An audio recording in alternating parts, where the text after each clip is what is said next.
万人之上一人之下的大天使加百列，近光腚拉叉的在地球上漫步，唯一的遮挡物只有一个普通的纸箱。面对人类异样的目光，加百列不以为然，毕竟在他眼中，地球就是个虚拟世界，而人类只不过是拥有自由意识的感知器官。可这却吓坏了隐藏在凡间的天使拉斐尔。作为先前末日战的始作俑者之一，拉斐尔是真不想见到他。Well, what are you doing here? I don't know, that's why I asked.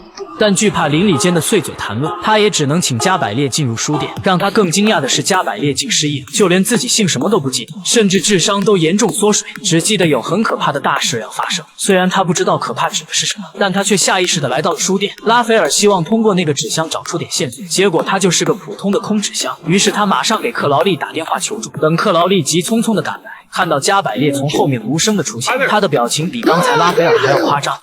What's happened to him? I don't know. Ask him. I have. He doesn't know either.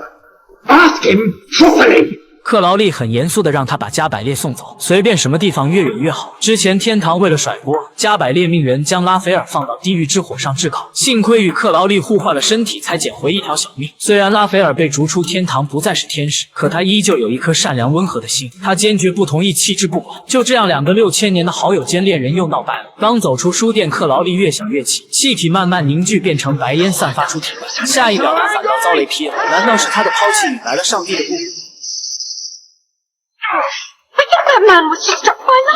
但嫉恶如仇的堕天使才不会管那么多。要说人倒霉，喝凉水都塞牙。克劳利刚到车上就出现了大量的苍蝇，原来是撒旦的头马，克劳利的前老板别西卜。他将克劳利带回了地狱。其实别西卜也是听到风声，想打探加百列的下落。他先是给克劳利画大饼，的确老板都擅长画饼。见克劳利死活不上道，他开始恐吓，称但凡是跟此事接触过的人，无论是谁都要接受最痛苦的惩罚，被生命之书彻底的抹除。即便别西卜换了演员，隔着屏幕我还是能闻到那股怪味，好想递给他一管牙膏。意识到问题的严重性，克劳利一路飞驰电掣地赶回书店。简单施法，十字路口的红灯就变成了绿灯，连恶魔都知道不能闯红灯。拉斐尔明知道是克劳利返了回来，却故意不理他。接下来克劳利摆出傲娇的强硬态度，嘴上却表达着最柔软的歉意。不过这次拉斐尔依旧没有理他，没办法，他只能拿出自己的招牌绝技。 You were right. You were right. I was wrong. You were right.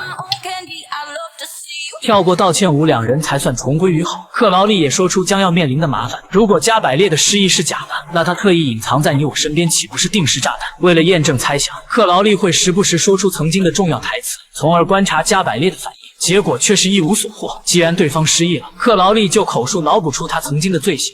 I really am sorry. Is there anything? Jump out that window.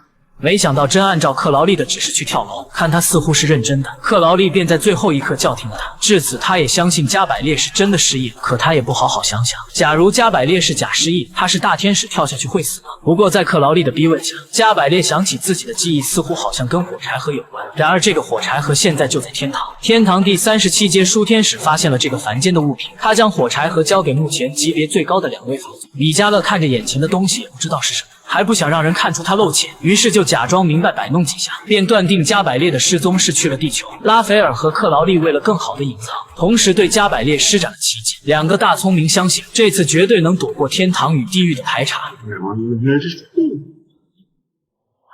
殊不知这一刻，天堂突然响起警报，地球仪还浮现出书店的准确位置。看来留给两人的时间不多了。加百列无意间哼唱的旋律引起了拉斐尔的注意，他马上将旋律哼给唱片店老板听。老板不仅知道歌曲的名字，还说出附近有家酒吧会反复放这个曲子。就在拉斐尔想借好友爱车去酒吧时，米迦勒已经带着其他天使赶到了书店门口。